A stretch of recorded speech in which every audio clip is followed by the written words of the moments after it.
Tiba-tiba muncul angin besar dan obor yang dibawa warga mati semua. Saat saya sedang asik bermain dengan teman-teman saya mendengar nama saya dipanggil. Akhirnya saya berhenti bermain dan mencari sumber suara. Tiba-tiba si wanita, aka Mbak Kunti, menarik saya untuk masuk rumahnya.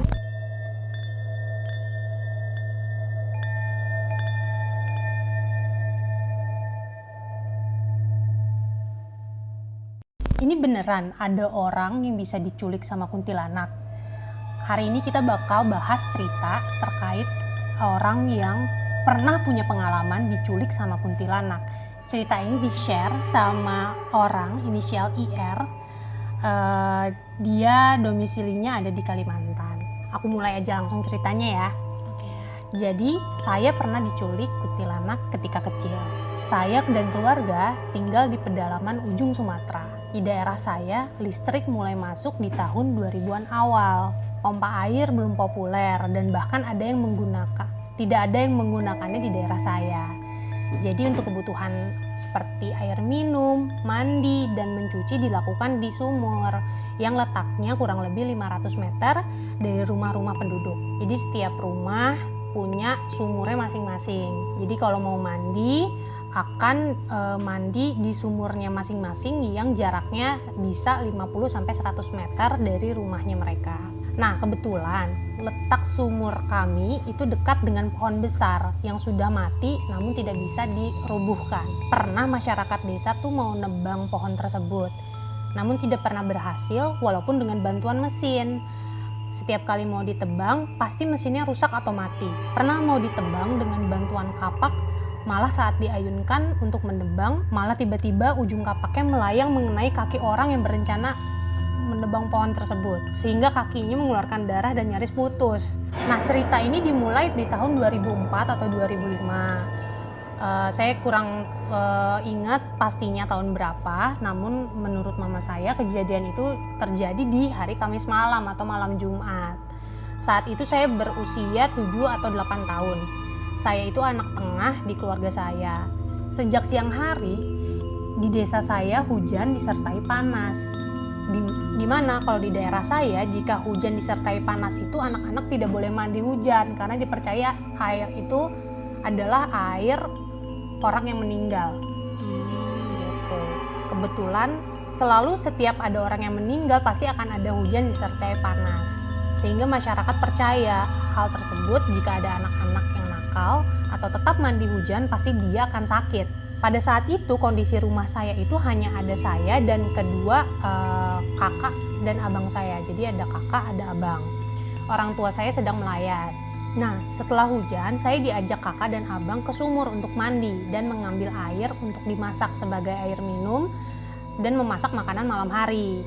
Saat saya sedang mandi, tidak sengaja saya melihat ujung pohon besar yang dekat sumur. Saya melihat ada mbak wanita duduk di atasnya.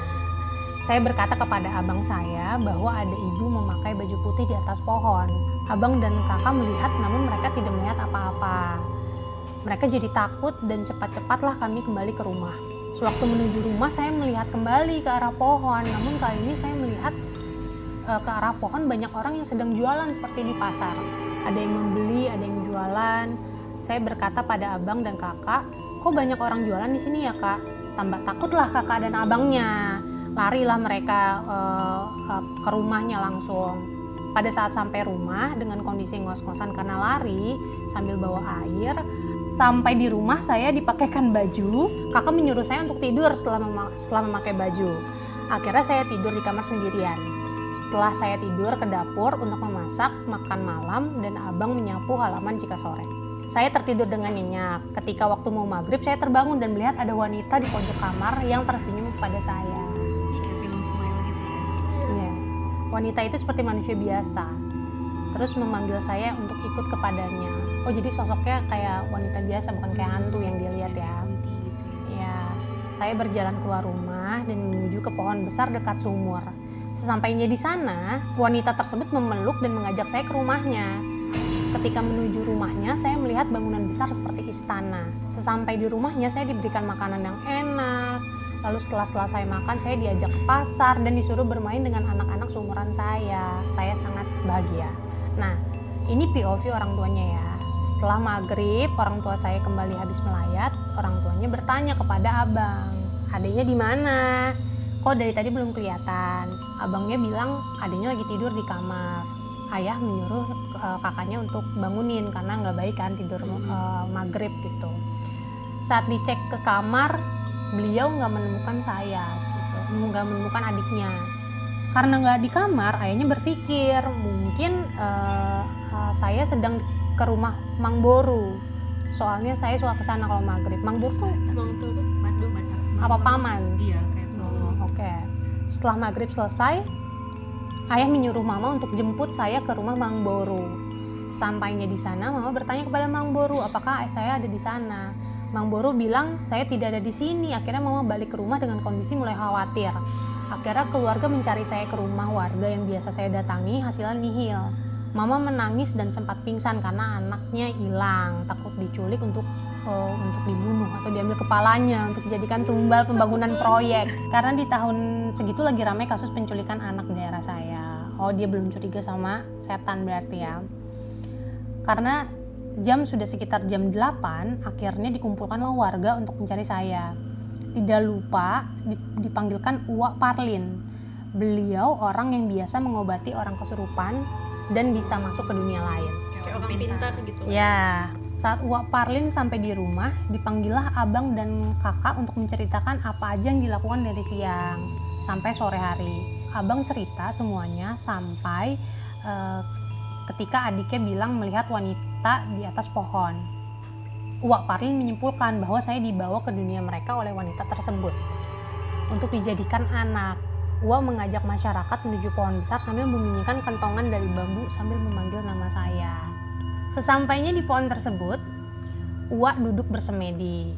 Tiba-tiba muncul angin besar dan obor yang dibawa warga mati semua, kecuali lampu senter.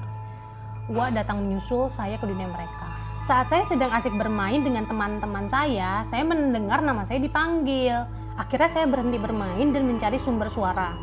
Tiba-tiba si wanita, aka Mbak Kunti, menarik saya untuk masuk rumahnya. Saat saya mau dibawa, Uwak Parlin mencegah jalan dan meminta saya ke Mbak Kunti untuk diizinkan ikut balik ke dunia aslinya.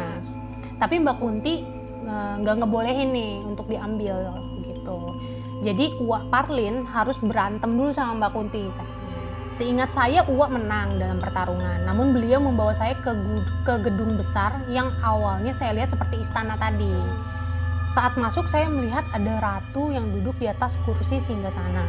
Di sini Uwak Parlin meminta izin untuk membawa saya kembali ke dunia manusia. Terjadi negosiasi alot hingga terjadi kesepakatan kalau saya mau kembali harus disiapkan kopi pahit di bawah pohon, sebatang rokok, dan kain hitam. Kain hitam tersebut dibuatkan seperti tenda yang menutupi bagian bawah pohon. Akhirnya Uwak mengajak saya balik, namun saat sampai di pintu gerbang, Uwak menyuruh saya menunggu di situ, jangan kemana-mana, walaupun diajak siapapun. Saat Uwak sudah kembali ke dunia manusia, beliau menyuruh untuk disiapkanlah syarat-syarat yang tadi diminta. Jadi anak Masih ditinggal. Jadi sebelum dikasih tuh sesajennya, anaknya nggak boleh pergi. Setelah semua dikasih sesuai kesepakatan, tidak lama dari itu saya merasa mengantuk dan tertidur. Uwak menyuruh ayah untuk mengecek kain hitam tersebut dan ajaibnya saya ada di belakang kain tersebut. Saya dibawa ke rumah dan mama memeluk saya ketika sampai di sana. Ketika saya bangun, saya bingung kenapa rumah rame gitu. Jadi semenjak kejadian itu dia udah nggak boleh lagi ke sumur untuk mandi. Nah, kalau dari kalian sebenarnya percaya nggak sih akan hal yang kayak gitu, bisa diculik sama setan atau nggak ada dunia lain selain dunia kita? Percaya nggak percaya sama ceritanya, tapi percaya ada dunia selain kita, percaya sih. Tapi memang kalau aku sering sih ngedenger dunia lain, apalagi di daerah Kalimantan ya, biasanya suka cerita-cerita yang kalau nyasar dikit tiba-tiba nembus ke dunia lain. Cuman kalau diculik dan dia ingat di proses di sananya tuh sih. Ini baru pertama kali dengar. Terus kan dia masih kecil. Mikir juga masa dia bisa ingat detail-detailnya dia ngapain di dunia sana kan. Iya. Tapi emang kalian punya pengalaman horor sendiri? Mungkin bisa lebih dipercaya gitu. sih nggak ada ya. Iya, kebetulan aku nggak Aku sensitif. ada. Apa? Dulu waktu kelas 4 SD. Jadi kan aku tidurnya bareng kakakku. Nah dulu aku kan punya kutu ya. Jadi masih kecil punya kutu banyak. Jadi kakak tuh nggak mau satu tempat tidur. Tempat tidur kakakku tuh di sebelah sini. Oke. Nah aku tuh di pojok sana. Hmm. Nah udah tuh aku nggak inget ya jam. Pokoknya aku inget itu aku pinjam handphone kakakku yang Nokia yang flip gini, tau kan? Oh, Yang iya. kayak di gini-gini. Nah itu aku buat alarm. Nah habis itu aku nggak tahu jam berapa, dulu aku punya anjing kecil. Nah dia tuh gonggong-gonggong kan, gonggong gitu. Aku nggak inget tapi itu udah tengah malam gitu. Terus aku ngeliat tuh kan memang posisinya itu kamarku itu gelap karena emang kita selalu tidur mati lampu. Cuman dari luar itu kan ada lampu ya, lampu-lampu kayak dari luar rumah. Kebetulan aku di gang gitu. Terus aku ngeliat tuh di kasur itu, di sini kan kasur kakakku kan ada, dia kakakku kan 2 orang, jadi ada agak gede lah kasurku yang kayak cuma single bed gitu. Nah aku ngeliat kayak ada bayangan kayak gini di depan kakakku kan tidur kayak gini. Terus aku ngira kakakku ngapain, karena kan aku maksudnya itu bayangan kayak gelap hitam gitu kan. Terus pas aku lihat kayak mana ya ini, ngapain ya kakakku di situ gitu. Malam-malam lagi kan. Terus kaki kakakku dua-duanya gerak gitu loh, kayak pindahin lah, bukan kakakku nih siapa gitu. Nah kebetulan itu kasurnya tuh ada kolongnya, jadi aku ngeliat kayak di kolongnya kayak gitu, kok nggak ada maksudnya cuman ini doang, bawah nggak ada gitu. Jadi kayak ngerti kan. Terus aduh nggak bisa nih dengan selimut Sailor Moonku itu diriku kayak, terus aku bener-bener itu kayak film yang kayak buka makin deket Oh, kayak iya. gitu. Oh, iya. Bener-bener kayak gitu. Terus aku kan tidur gini, terus aku buka gini, dia udah kayak gini. Di depan kamu. Belum masih belum. di posisi yang di situ, jadi dia kayak gini. Serem banget. Terus aku tutup mata lagi, terus kayak buka lagi, makin dekat kayak gitu. Jadi makin dekat. Aku kayak 3 kali ngelihat dia udah hampir, pokoknya di sini hampir dekat gini. Terus karena aku takut, jadi aku balikin badan sini. Di sini panas banget. Aku nggak, pokoknya di Kamu sini tapi doang. nggak berani nengok. Nggak berani nengok lagi. Aku nggak tahu abis itu aku pingsan atau ketiduran atau apa. Yang aku inget handphone kakakku yang aku pinjam itu ada alarmnya. Aku langsung telepon mamiku, ditolong gitu. Oh iya. Kalau enggak sebelum itu yang pas ada si sosok itu makhluk itu, aku nggak bisa nyebut nama Tuhanku sendiri, aku nggak bisa. Oh nyebut. iya. Ketindihan lah. Nggak Nggak beda. tahu, pokoknya aku nggak bisa kayak tertahan gitu loh. Jadi nggak bisa. Nah itu first experience. Semoga enggak lagi. Gak usah ya. Tapi serem Tapi sih. itu serem karena sih. kayak kita Karena udah itu bener-bener kayak film. Iya. Aku sampai kayak itu beneran. Nah, aku sampai mikir apa aku semalam mimpi ya? Tapi enggak, maksudnya kayak masih ada cahaya masuk gitu kan dari luar. Nah, itu tuh kelihatan banget sosoknya itu hitam. Semua hitam, tapi aku nggak ngeliat mukanya, cuman kayak gini. Serem banget. Tek gitu loh. Tapi kamu tahu nggak sih kalau misalnya hantu diomongin dia tahu? Tahu. Iya. Dan dia bisa datang ke sini. Nah kita sambut aja. bintang tamu hari ini. Serem dah. Nggak usah ya. Nggak usah. Oke. Ya.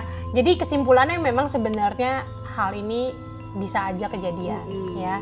Untuk yang habis diculik sama Kunti juga bisa aja. Bisa aja. Iya. Jadi ternyata beneran ya, orang itu bisa diculik sama kuntilanak dan disamperin langsung sama kuntilanak based on cerita dari teman saya di samping. Sekian episode kali ini. Kalau misalnya ada cerita-cerita yang menarik bisa share kita juga. Mungkin bisa jadi next pembahasan kita selanjutnya.